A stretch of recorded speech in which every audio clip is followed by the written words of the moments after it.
Good morning, Standard 10th. Welcome back to Geography class. Chapter is again Agriculture. And in Agriculture, today we'll take up Institutional and Technological Reforms. Reforms made in the land revenue system or cooperative farming or consolidation of holding. All these are included in institutional reforms. Whereas in technological reforms, we include all those new techniques which increase productivity and also some institutions which take up the task of making something new. तो institutional and technological reforms का long question आता है 5 marks का.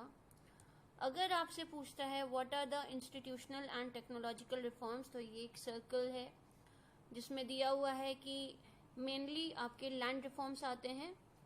Land reforms में आपका है tenancy reforms, जहाँ पे rent of the land fix कर दिया जाता है कि फार्मर्स को इतना रेंट देना है और उनसे उस पीरियड के कंप्लीट होने तक जमीन नहीं ली जाएगी. लैंड कंसोलिडेशन आता है.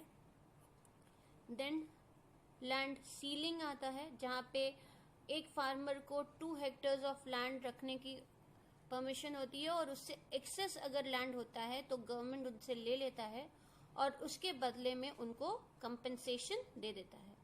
और जो एक्सेस लैंड गवर्नमेंट रखता है वो उन लैंडलेस फार्मर्स को दे देता है जो फार्मिंग करना चाहते हैं. Then you have the allotment of intermediaries. पहले इंटरमीडियरीज थे like the zamindars and the jagirdars, जिनके पास लैंड रेवेन्यू कलेक्ट करने के राइट्स थे. वो अब अबॉलिश हो गया and Bihar has been the first state to abolish that zamindari system. उसका बाद जो डिटेल डिस्क्रिप्शन है, जो आप आंसर अपने बोर्ड में लिख सकते हैं, वो यहाँ पे मेंशन्ड है. Technological and institutional reforms made in the field of agriculture are first land reforms. इनकी ब्रीफिंग अभी हम लोग स्टडी करेंगे. First is collectivisation, then consolidation of holdings, cooperation and abolition of zamindari. Second is agricultural reforms, that is starting of the green revolution and white revolution. Then you have land development programs like provision of crop insurance against drought, flood, cyclones, etc. Cooperative societies and banks for providing loans. Then fourth comes issuing of Kisan credit card and personal accident insurance scheme. Fifth is special weather bulletins and agricultural programs for farmers on radio and TV. ये एक descriptive answer है, 5 marks का है, इसलिए 5 points हैं. अगर आपसे पूछा जाता है what are the various institutional and technological reforms, तो आप इसको स्टेट कर सकते हैं. अब इनकी डीलिंग हम लोग करेंगे. जो आपने पढ़ा था under land reform, collectivisation. So what is collectivisation? ये कलेक्टिवाइजेशन कलेक्टिव वर्ड से आता है, जहां पे एग्रीकल्चरल कोऑपरेटिव्स बना के फार्मर्स अपने रिसोर्सेज को पूल करते हैं, एक साथ लाते हैं और मिल के फार्मिंग करते हैं. So that is collectivisation. Then land consolidation.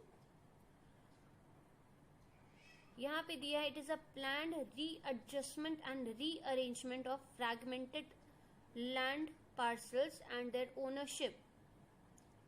आपने पालमपुर विलेज पढ़ा था 9th में. आपने पढ़ा था कि यहाँ पे लैंड का साइज हर जनरेशन में कम होते जाता है. वो क्यों होता है कि अगर एक फार्मर है और उसके 2 बेटे हैं तो उसका जमीन 2 हिस्सों में बंट जाता है.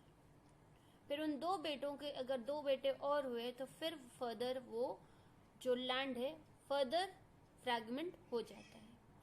तो ये इंडिया में जो हेरिडिटरी है, जहाँ पे हम लॉ ऑफ इनहेरिटेंस फॉलो करते हैं कि दादा की जायदाद बेटे की और बेटे की जायदाद उसके बेटे की। तो यहाँ पे जब लैंड पास ऑन होता रहता है फ्रॉम जेनरेशन टू जेनरेशन, तो उसके जो एरिया है वो रेगुलरली कम होती जाती है। उसी को कहा जाता है लैंड फ्रैगमेंटेशन। इसी फ्रैगमेंटेशन को हटाने के लिए किया जाता है लैंड कंसोलिडेशन, जहाँ पे म्यूचुअली रीअरेंजमेंट किया जाता है ताकि फार्मर्स को थोड़ा बड़ा लैंड फ्लो करने के लिए मिल जाए। Then third is zamindars. आपने लगान पिक्चर देखी होगी। जब ब्रिटिशर्स इंडिया में आए तो ब्रिटिशर्स ने लैंड कलेक्शन की राइट दे दी जमींदार्स को। तो पीजेंट्स यानी स्मॉल फार्मर्स को लैंड का रेवेन्यू देना रहता था जमींदार को, और जमींदार कुछ पार्ट अपने पास रख के बाकी पूरा पार्ट दे देता था ब्रिटिशर्स को। अगर वो टाइम पे ब्रिटिशर्स को पेमेंट ना करता तो उस जमींदार से उसकी जमींदारी राइट ले ली जाती और किसी और जमींदार को जो उससे ज्यादा देने को तैयार था उसको दे दी जाती। तो ये जमींदारी सिस्टम था। इसका मतलब था कि जो जमीन को प्लो कर रहा था, टाइलर ऑफ द सॉइल, उसको कोई फायदा नहीं था, मेहनत उसकी, लेकिन सारा मजा कौन ले रहा था? जमींदार और ब्रिटिशर्स। तो ये जमींदारी सिस्टम था, इसको अबॉलिश किया गया। देन जो हमारे टेक्नोलॉजिकल रिफॉर्म्स में आता है green revolution. What is green revolution? तो आपने पढ़ा है कि इंडिया शुरू से एग्रीगेरियन कंट्री थी जहाँ पे एग्रीकल्चर प्रैक्टिस होता था, बट फिर भी एग्रीकल्चरल प्रोडक्शन बहुत कम था।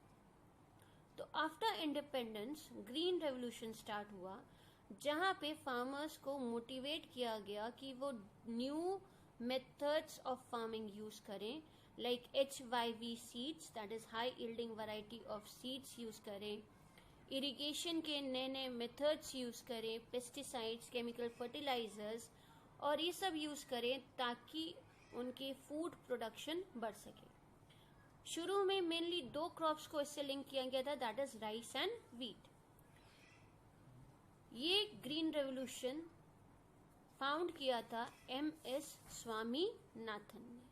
So that was the green revolution, increasing the production of food grains using scientific methods like HYV seeds, pesticides, chemical fertilizers and modern irrigation facilities. उसके बाद आपने सुना होगा white revolution, that is increase in the production of milk and milk products. इसको start कराया था mister Varghese Kurien ने। यहाँ पे इनकी पिक दिख रही है, वर्गीस कुरियन। एक सेकेंड, यहाँ पे इनकी ग्रैंड ओल्ड मैन जो दिख रहे हैं, अमूल जहाँ लिखा है, यही है मिस्टर वर्गीस कुरियन। इन्हीं ने व्हाइट रेवोल्यूशन स्टार्ट कराया था और गांव आपको पता है दैट वाज आनंद। और यहाँ पे उन्होंने अमूल की कोऑपरेटिव फार्मिंग स्टार्ट करवाई थी, जहाँ पे फार्मर्स को अपनी इनकम सप्लीमेंट करने का एक अच्छा मौका मिला था। So therefore because he started the white revolution, he is known as milkman of India. So white revolution, increase in production of food, of milk and milk products. Then you can see किसान credit card. ये किसान credit card क्या है? तो similar जैसे आपका ATM होता है, आपको पैसे की जरूरत होती है, आप अपने ATM को ले जाके स्वैप करा के पैसा निकाल सकते हैं। उसी तरह किसान क्रेडिट कार्ड से किसान को जो सामान चाहिए अपने क्रेडिट कार्ड को दिखा के वो सामान ले सकते हैं, यानी उनकी पैसे की प्रॉब्लम, फाइनेंस की प्रॉब्लम ये खत्म हो जाती है या बहुत कम हो जाती है बाय द यूज ऑफ किसान क्रेडिट कार्ड। फायदा ये कि किसान इस पैसे को सिर्फ फार्मिंग इक्विपमेंट्स लेने के लिए खरीद सकता है, किसी और चीज के लिए इसको यूज नहीं किया जा सकता। तो गवर्नमेंट का जो पैसा है वो फार्मिंग को इंक्रीज करने के लिए ही जाएगा, किसी और जगह नहीं जाएगा। प्लस फार्मर की जो प्रॉब्लम थी फाइनेंस की, वो भी यहाँ पे कवर हो जाती है। इसके अलावा एक और क्रॉप इंश्योरेंस की थी। कई बार आपने देखा, जैसे अभी भी क्रॉप्स हैं, अचानक से कोई पेस्ट लगा, पूरे क्रॉप खराब, किसान को नुकसान। तो वो अगर क्रॉप इंश्योरेंस कराएगा तो उसने जितना पैसा लगाया उसको कम से कम वो पैसा मिल जाएगा, टोटल लॉस की सिचुएशन से बच जाएगा। तो इस तरह से क्रॉप इंश्योरेंस भी गवर्नमेंट ने स्टार्ट किया ताकि फार्मर्स की मदद हो सके। फिर आपने पढ़ा था कि कई मास मीडिया में प्रोग्राम्स किए गए ताकि फार्मर्स बेनिफिट कर सके, क्योंकि फार्मर्स जो हैं वो पढ़े लिखे तो होते नहीं, तो इसीलिए रेडियो, टेलीविजन इनको यूज किया गया ताकि फार्मर्स को अपडेट कराया जा सके नई टेक्नोलॉजी के लिए और करेक्ट वे ऑफ फार्मिंग के लिए। ये एक एग्जाम्पल है कृषि दर्शन, जो आता है टीवी पे ताकि फार्मर्स उससे नॉलेज गेन कर सके। इस तरह से और भी कई प्रोग्राम्स हैं, चौपाल है, ये सब है, जहाँ पे फार्मर्स को बताया जाता है कि वो किस सीजन में कौन सा क्रॉप लगाएं, क्या चीज़ों का ध्यान रखें ताकि वो अपने प्रोडक्शन को इंक्रीज कर सके। उसके अलावा गवर्नमेंट ने मिनिमम सपोर्ट प्राइस MSP ये स्टार्ट किया, और ये भी आपने 9th में फूड सिक्योरिटी में पढ़ा होगा। गवर्नमेंट एडवांस देता है फार्मर्स को ताकि वो क्रॉप्स को प्रोड्यूस करे, और बाद में जो उनका प्रोडक्शन होता है गवर्नमेंट खरीद लेता है और एडवांस का पैसा उसमें से माइनस हो जाता है।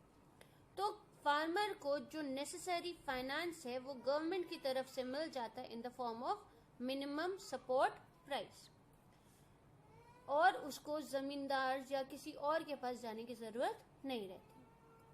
गवर्नमेंट जो ये फूड ग्रेन्स खरीदता है ये कहाँ रखता है, तो ये अपने बफर स्टॉक में रखता है।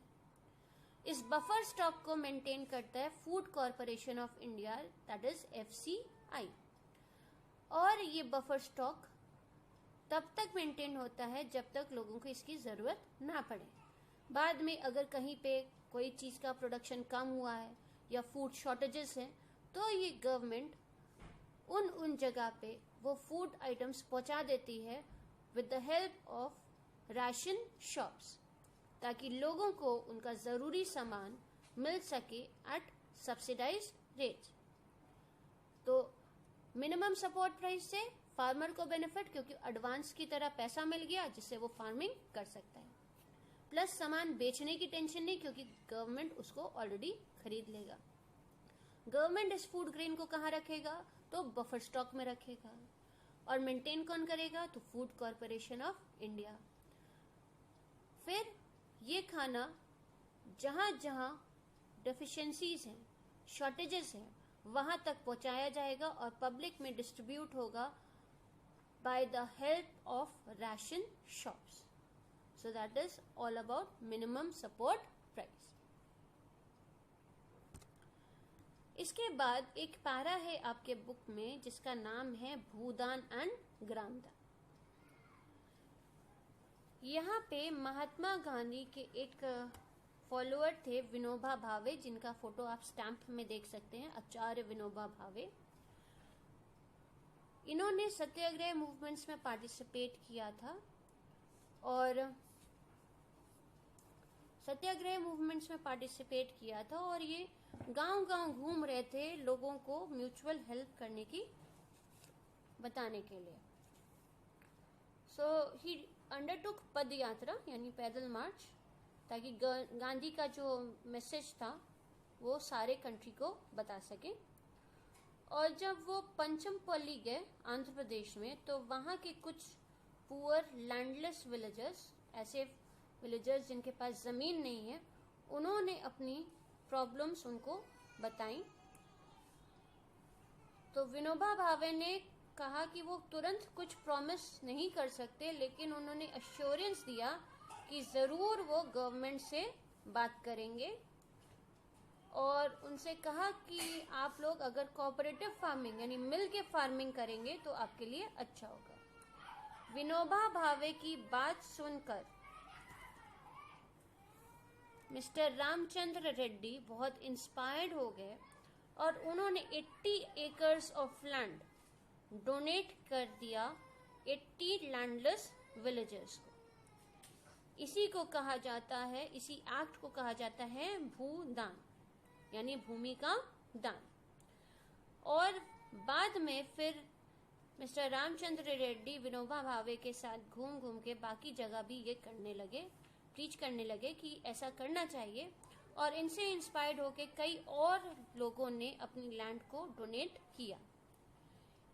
इसीलिए फिर वो आया कि ग्राम दान, that is when zamindars that are owners of many villages offered to distribute some villages among the landless, it is known as gramdan, and it is also referred to as this bhudan gramdan is also referred to as bloodless revolution, क्योंकि जरा सा भी रक्तपात नहीं हुआ। लोगों को inspire किया, motivate किया कि वो अच्छी activities that is donating land ले लें टू द लैंडलेस फार्मर्स, ताकि किसी की अर्निंग्स बढ़ सके। सो इसी भूदान ग्रामदान को कहा जाता है ब्लडलेस रेवोल्यूशन। आज के लिए इतना ही, मिलते हैं नेक्स्ट क्लास में, और वो लास्ट क्लास होगी आपकी फॉर एग्रीकल्चर टॉपिक, उसके बाद खत्म हो जाएगा। जो इम्पोर्टेंट पॉइंट्स हैं ज़रूर से कॉपीज में लिख लें, एंड आई एम श्योर आपका मैथ वर्क कंप्लीट होगा। अगले क्लास में हम लोग फर्दर डिस्कस करेंगे, और उसके बाद एक आपको सरप्राइज टेस्ट होगा, तो आप ज़रूर से एग्रीकल्चर टॉपिक अच्छे से पढ़ेंगे। Do like and share the video, and if you have any comments regarding any topic, do share with us. Thank you. Have a nice day.